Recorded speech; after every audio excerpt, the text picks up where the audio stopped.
Welcome everybody. Today we are going to talk about another motion quantity. This one is called velocity. We're going to start by thinking a little bit about our everyday experience.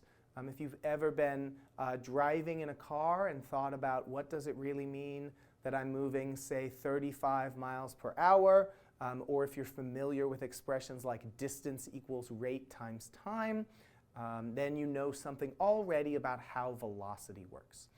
So velocity is a quantity about motion. It's going to help us describe how things are moving.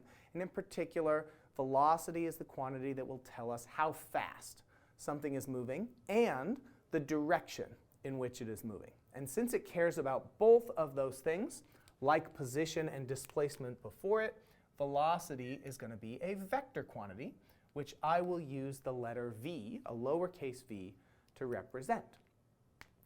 Now, as I said, velocity is related to how fast you are traveling. In fact, we often have a special name for the magnitude of the velocity vector called speed. But we also care about what direction things are moving. And if I want to know how fast something is going, I think about that 35 miles per hour example. What I probably want to do is take the distance that an object travels and divide it by the amount of time that it took to travel. That would give me my miles per hour that you might see on your car. So to do that, I'm going to think about the quantities I already know. And one of them is displacement, which is the distance that something has traveled in some interval.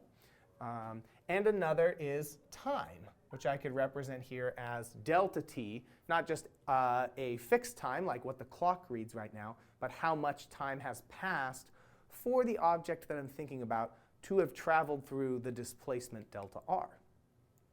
So this is our definition for velocity, and in particular, this is a kind of velocity known as the average velocity. So I'll put a little indication that this is the average velocity here. Now, to see how this works out, we're going to go over to my example here, which is what you might get if you think about having a tennis ball roll across a table and then roll up a little bit of a ramp. So I've drawn a little strobe diagram for a situation like that. And I'm going to think about how I could enact this definition mostly graphically over here on my strobe diagram. So to do that, I'm going to start just like we did when we were thinking about position, which is I'm going to establish an origin of coordinates, which I'm going to say is right at instant 5, essentially here at the corner of the object, or of the ramp. And then what I'm going to do is put a set of coordinates on here, just like we did the other day. Here's my set of coordinates, x and y. And then I'm going to draw a couple of example position vectors. I'm going to go ahead and just pick instant 1 and instant 4, because I think those are interesting vectors to choose here. So if I want the position vector at instant 1, and I'm going to draw it a little bit below the axis here just to show off exactly what the vector is. Here would be my position vector at instant 1, and then here would be my position vector at instant 4.